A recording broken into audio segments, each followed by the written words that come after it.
Hola mi gente, bienvenidas y bienvenidos a Páginas Leídas. Yo soy Jorge y en el vídeo de hoy os traigo 10 pequeñas grandes novelas, es decir, 10 novelas cortas. Esto no es un ranking, no es ningún top de mejores novelas cortas, es simplemente una selección de 10, como digo, pequeñas grandes joyas. Algunas de ellas sí que podrían encabezar un top de novelas cortas. Lo que sí puedo decir es que todas y cada una de ellas, por H o por B, son maravillosas. Os hablo de ellas tras la intro. Never slow up, no I don't take shit. I got no love for the fakeness. If you wanna play tough and wanna hate this, I'll always show up. Comenzamos y lo hacemos con El Dr. Jekyll y Mr. Hyde, novela de 1886 escrita por Robert Louis Stevenson. Poco tengo que decir, poco tengo que añadir a lo que ya se ha dicho de esta novela. Es una novela donde se mezcla el género de terror, el suspense, el misterio, lo policíaco y todo ello envuelto también con una gran carga psicológica de los personajes. Es una obra donde se ahonda en la doble personalidad del ser humano, las dos caras de una misma moneda. Y no solamente va a hablar de ello, aunque es lo más importante, lo que va a tratar también Robert Louis Stevenson en esta novela es sobre las apariencias sociales y al igual que hizo Mary Shelley con su Frankenstein, el objetivo de esta novela es decir hasta qué punto, dónde está el fin de la ciencia, hasta dónde llega ese final de la ciencia. En fin, es una gran novela envuelta en una gran atmósfera, escrito de manera sublime. De todas ellas puede ser la que menos me guste, no porque no me haya gustado, ¿vale? Simplemente que es porque es la que menos me sorprendió. Lo poco que conocía ya de esta novela, pues tampoco me llevó a mucho más allá. Lo que pasa que, bueno, pues vale, conoces la historia exactamente cómo ocurrió, cómo es, y la verdad que es interesante. Así que abrimos estas recomendaciones de novelas cortas o de pequeñas grandes joyas con el gran Dr. Jekyll y Mr. Hyde. Seguimos y lo hacemos con La familia de Pascual Duarte, novela de Camilo José Cela, escrita en 1942. Es una novela de la inmediata posguerra, inserta dentro de lo que se conocía aquí en España como el tremendismo. En esta historia vamos a conocer a Pascual Duarte desde la cárcel, que nos va a comentar su historia, nos va a contar lo que ha sucedido, por qué él está ahí. Él se siente una víctima del sistema, una víctima de la sociedad, en ningún momento se cree culpable de todo aquello por lo que se le acusa y considera que todos estamos predeterminados a un camino en la vida. A él le ha tocado eso, con todo lo que le rodeaba y era imposible salir de ahí. Es una novela, parece que es como muy semejante a lo que Sola llevó a cabo en el naturalismo. Sin duda, la gran diferencia es que, digamos que el tremendismo es como golpea más, ¿vale? Te machaca, es muy crudo. Lo que vamos a vivir en esta novela, pese a lo corta que es, menos mal, es que es muy crudo todo lo que te va a contar. Hay unos hechos que son espeluznantes, y no me refiero a uno, sino a varios. No obstante, es una gran novela, es una gran historia, un protagonista, la verdad que no te deja indiferente. Y bueno, pues si quieres saber lo que Pascual Duarte hizo para ingresar en prisión, no hay nada más que leer esta otra pequeña gran joya de la literatura. Continuamos y lo hacemos con Pobre gente de Dostoyevski, novela de 1846. Es una novela muy íntima, muy personal, donde vamos a conocer a dos personajes, un hombre y una mujer, que viven envueltos en la miseria. Es una novela social donde Dostoyevski va a hablar de eso, de la miseria, de la pobreza, pero también de la esperanza y de la fe. Es una novela que se asemeja mucho a Noches Blancas. Sin embargo, la gran diferencia, o una de las grandes diferencias que hay entre estas dos novelas, es que esta es, Pobre gente, es un poquito a lo mejor más fría por el mero hecho de tratarse los personajes mediante cartas. Ellos van hablando de la situación en la que se encuentran, de su día a día y también de la relación que a ellos les une. Algo que también ocurre en Noches Blancas. Lo que pasa es que en Noches Blancas es como más directo, más personal. Ahí sí que hay contacto. Aquí no va a haber contacto de ningún tipo. las vidas de estas personas van a irse contando por cartas, aunque también se van a ver, pero como en la distancia, en ningún momento van a querer como tocarse, como enfrentarse, el llegar al cara a cara. Todo va a ser, como digo, mediante cartas, mediante notas. Y así vamos a conocer la vida de estos dos personajes maravillosos que se quedan contigo, muy humanos, muy tiernos, pero como digo, las circunstancias que los rodean, pues la verdad que son muy deprimentes, pero como digo, no es una novela tampoco de estas que te golpean, no, Dostoyevsky no se regodea de todo este mal social, digamos, esta pobreza, esta miseria que envuelve a los personajes. Lo cuenta de una manera como, parece ser que como muy natural, pero que al unirse otros factores como la relación entre estos dos personajes y cómo te lo cuentan ellos y cómo se sienten, te hacen que parece que como que la novela sea en ese terreno menos dura. Aún así, una vez leída la novela, la verdad que te sobrecoge, te encoge el corazón, de verdad. Es maravillosa. No obstante, me quedo con Noches Blancas, me gustó un poquito más que Pobre Gente, pero bueno, de Noches Blancas ya hablé hace poquito en un resumen de lecturas, así que en estas recomendaciones que hago de novelas cortas me quedo, en este caso, con Pobre Gente. Seguimos y lo hacemos con una gran joya. Esto sí que es una joya en mayúsculas y que además descubrí en este presente año. Me estoy refiriendo a 24 horas en la vida de una mujer, novela de Stefan Zweig, escrita en 1927. Vamos a conocer de inicio una historia que le va a servir al autor para contarnos la verdadera historia, es decir, las verdaderas 24 horas en la vida de esta mujer. Una mujer de avanzada edad, viuda, nos va a contar cómo se sintió atrapada, vamos a decir atrapada, por un joven, pero cómo o lo que podía haber sido una historia de amor, se convirtió nada más que en impedimentos también sociales, por el tipo de pareja, una señora ya viuda y encima de una edad, digamos, algo avanzada con un chico más joven. Eso es algo que no estaba nada bien visto. Y por supuesto también vamos a ver cómo el juego hace que la historia de esta pareja pues no vaya por los derroteros que deberían ir. Es una gran novela, es una gran historia que contiene de verdad un poquito, pero bien construido. Es psicología también pura y dura, porque además es muy curioso cómo el autor te describe la personalidad de según qué personas a través de sus manos. Es una parte de la novela que a mí me dejó loco, de verdad. Maravilloso. Maravillosa esta pequeña joya, estas 24, menos mal que fueron 24 y no 48 horas en la vida de esta grandísima mujer. Seguimos y lo hacemos con Del amor y otros demonios, de Gabriel García Márquez, novela de 1994. Una novela donde vamos a conocer a su protagonista, Sierva María, que es abandonada y recogida por una tribu de negros, y ella se va a comportar como tal, va a hablar varios idiomas, cantar en esos idiomas, y los usos y costumbres también de esa gente que la ha recogido.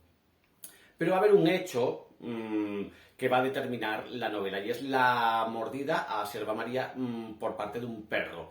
Esta mordida no le va a causar la rabia, pero digamos que la gente de su entorno va a considerar que está invadida por el demonio, que claro, no sabemos qué es peor, si lo uno o lo otro, ¿no? Entonces lo que van a hacer es llevarla a un convento, que allí la verdad que bien la muchacha no lo va a pasar, y van a intentar exorcizarla. Van a llamar a un cura para que la quite ese mal, ese demonio. Hasta ahí puedo leer, porque luego ya lo que ocurre es apaga y vámonos. Apaga y vámonos. Una gran historia, una gran novela para comenzar además con el autor. Si no habéis leído a Gabriel García Márquez, no sabéis por dónde empezar, es muy buena opción Del amor y otros demonios para conocer la literatura del autor colombiano, y así luego seguir pasito a pasito y bueno, pues llegar a su gran obra, que es 100 años de soledad. Aquí hay elementos del realismo mágico, Es una novela más sencilla, con esos toques, como digo, de realismo mágico, parece que como que complican un poco las cosas, que te las hacen un poco como incoherentes, pero que las entiendes si te sumerges bien en ellas, y sobre todo en esta novelita, la verdad, que se lleva bastante bien, así que no es nada difícil. Así que aquí llega mi recomendación del Premio Nobel García Márquez con Del amor y otros demonios. Siguiente gran joya, en este caso nos vamos a Francia con Eugénie Grandet de Honoré de Balzac, novela de 1833. En esta historia vamos a conocer a una familia formada por un padre, la madre y la hija, Eugénie. También hay por ahí una criada. Es una familia que aparentemente es como, no vamos a decir pobre, no, porque no son pobres, viven cómodamente pero sin lujos. El padre ya está retirado y ahora creo que en ese momento, una vez retirado, es alcalde de la ciudad donde viven. Creo recordar. El caso es que este señor ha amasado una gran fortuna, algo que desconoce tanto su mujer como su hija. Este señor es tan sumamente avaro que no es capaz ni de arreglar un escalón que está roto, ni el desconchado de una pared, nada, porque siempre consideran que es que no tienen dinero para eso, que esos son lujos y vamos andando. En fin, va a haber gente, especialmente una serie de hombres, que claro, que ellos no son tontos y consideran que lo que ven no es la realidad, que detrás se esconde esa fortuna que tanto la hija como la mujer desconocen. Entonces van a ir a pretender a Eugénie Grandet. Estas escenas no tienen precio, con ese padre ahí al lado que lo maneja todo, que lo gobierna todo. Y en fin, la historia se va a ir desarrollando hasta tal punto que vamos a ver la importancia que tiene la herencia genética. Ya se adelantó Balzac en esta novela a Émile Zola y habló de eso, de la herencia genética.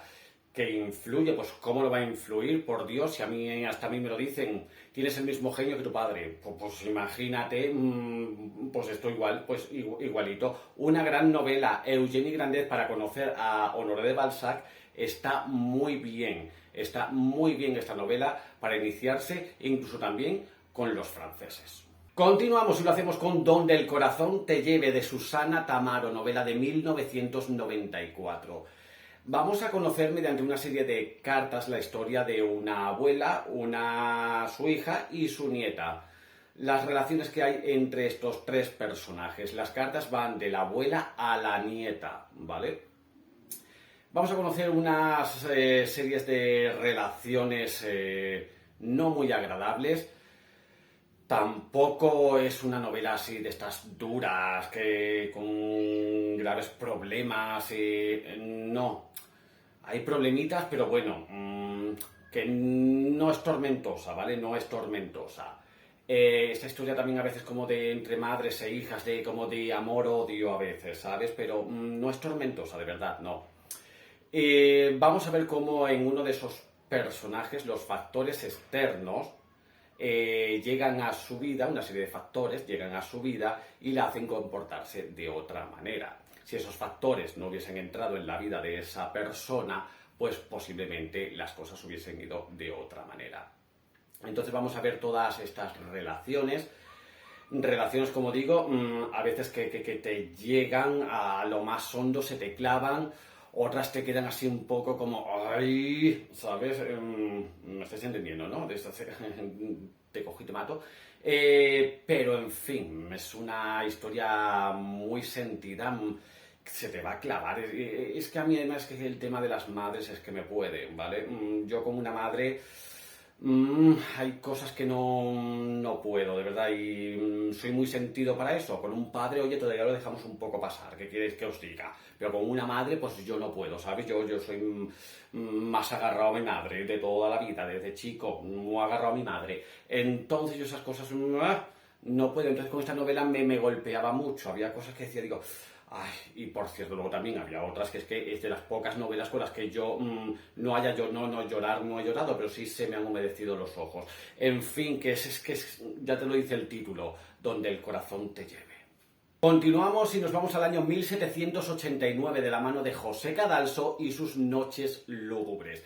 Este autor español es un autor del siglo XVIII, es del neoclasicismo, pero ya con esta obra se inició en el mundo romántico. Digamos que hay una parte neoclásica, una parte dedicada más a la razón, pero también se funde con muchísimos, pero que con muchísimos elementos románticos, sobre todo esos elementos románticos más tenebrosos, más oscuros, más góticos. Es una novela, vamos, increíble. Está dividida en 3 noches y vamos a conocer cómo su protagonista, Tediato, quiere desenterrar a su amada, que ha fallecido obviamente, y con la ayuda de un sepulturero quiere llevarla a su casa, incendiarla y así morir con ella. Esa es la intención del protagonista. Y eso digamos que es el leitmotiv de esta historia. No os puedo comentar mucho más porque de verdad que caería en spoiler, porque esta novela tiene como varios giritos. Entonces, si cuento ya un giro, ya estáis sospechando, ya podéis intuir qué es lo que ha pasado antes y vamos así andando. Entonces, no os puedo contar mucho más. Es una novela, como digo, muy gótica.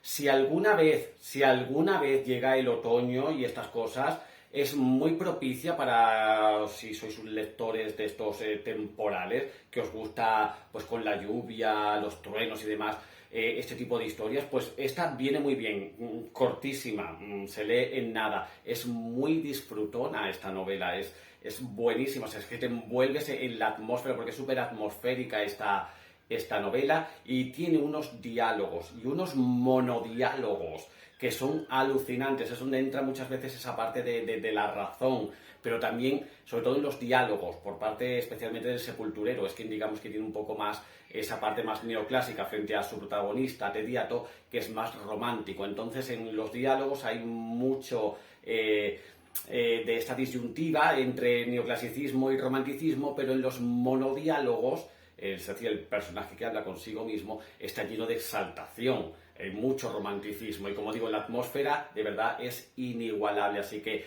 muy recomendada Las Noches lúgubres de José Cadalso. Continuamos y lo hacemos con Ethan Frome de Edith Wharton, novela de 1911. Dejamos el mundo de las altas esferas, de la Edad de la Inocencia o la Casa de la Alegría, y nos trasladamos al mundo rural. Allí, a través de un personaje que entra en acción, va a llegar a la aldea donde vive Ethan Frome. Vamos a conocer la historia de este personaje. Una vida, ojito, ojito, ojito. Bien, vamos a conocer la historia de Ethan Frome, que vive con su mujer.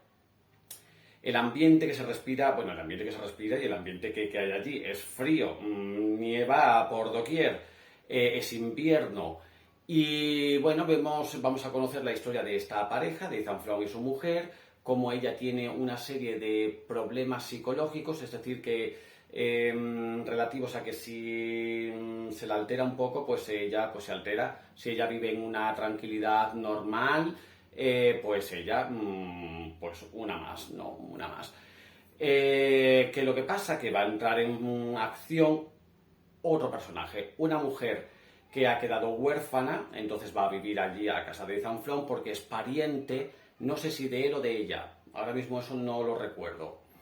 Pero sí, creo que era prima, pero no sé de quién. A lo mejor de ella, no lo sé. Entonces vamos a ver cómo esta relación, ella se va a ocupar, esta chica se va a ocupar de las labores del hogar, y vamos a ver cómo ese triángulo se va cada vez estrechando, especialmente en 2 de sus vértices. A saber cuál. Las consecuencias de todo esto no van a ser muy, muy positivas, que digamos, y en fin, pues va a llegar a un final que para muchos es como un final muy, muy, muy potente.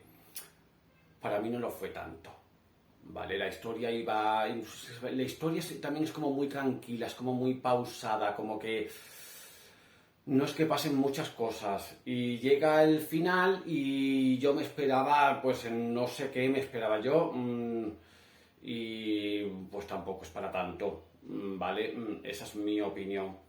Hay a otras personas que les encanta esta novela. Yo no he leído ni he escuchado mala reseña de esta novela en mi vida, ¿vale? Por eso la leí.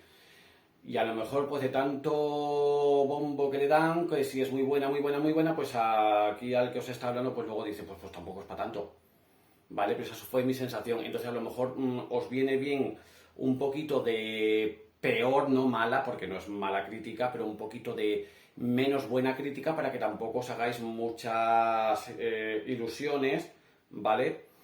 Y os pase lo que a mí, o sea, que ya vayáis un poco prevenidos, prevenidas, y así a lo mejor incluso os pueda gustar más, ¿vale? Y digáis, pues no estoy de acuerdo con Jorge, yo opino todo lo contrario, y así, pues claro, pues ole, que es lo que me tenía que haber pasado a mí, pero no me pasó, así es la vida. Pues lo dicho, yo la recomiendo, pese a que no ha sido para mí una grandísima novela, no es mala, ni mucho menos, es Edith Wharton, malo de esta mujer, pues yo creo que no lo hay, creo, tampoco lo he leído todo, en fin. Ethan Frome. Y cerramos estas recomendaciones de novelas cortas o de pequeñas grandes joyas. La he dejado para el final. Esta sí que entraría en cualquier top, pero hasta de novelas extensas, me da igual, es que estaría dentro. Me estoy refiriendo a El monte de las ánimas de Gustavo Adolfo Bécquer, novela o leyenda escrita en 1861. Si os dais cuenta, José Cadalso escribió sus Noches lúgubres en 1789 y casi 100 años después Bécquer recupera esa atmósfera que creó el autor y otros autores y autoras europeos para integrarlas en sus leyendas. Las leyendas de Bécquer son más oscuras, más tenebrosas, más góticas, misteriosas. Y es que en esta vamos a conocer ese monte de las ánimas, ese monte en el que la noche de difuntos los muertos abandonan sus tumbas y merodean por ese monte. Entonces vamos a conocer a una pareja de novios donde uno de ellos le va a pedir a su pareja, a la otra persona, que visite ese monte en plena noche de difuntos. Y hasta ahí puedo leer, no voy a contar nada más, porque sería lo típico, un spoilazo que ¿para qué queremos más? Entonces ahí ya me callo, es que lo tiene todo. O sea, en tan corto, siempre digo, yo creo que ya he hablado ya bastante de esta leyenda, como en tan poco puede caber tanto y tan bien.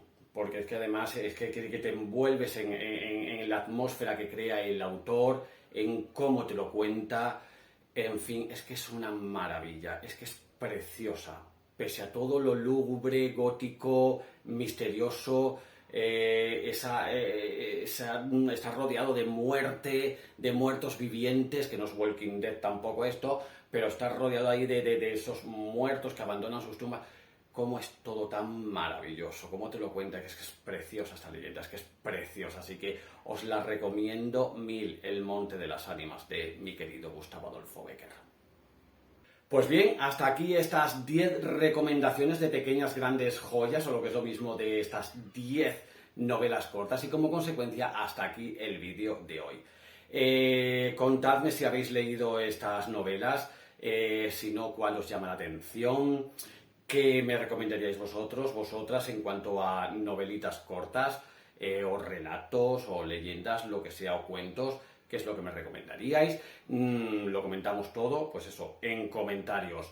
Lo dicho, la próxima semana más.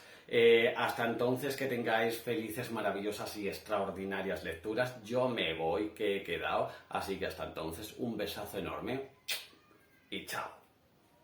Wanna play tough and wanna hate this, I'll always show up.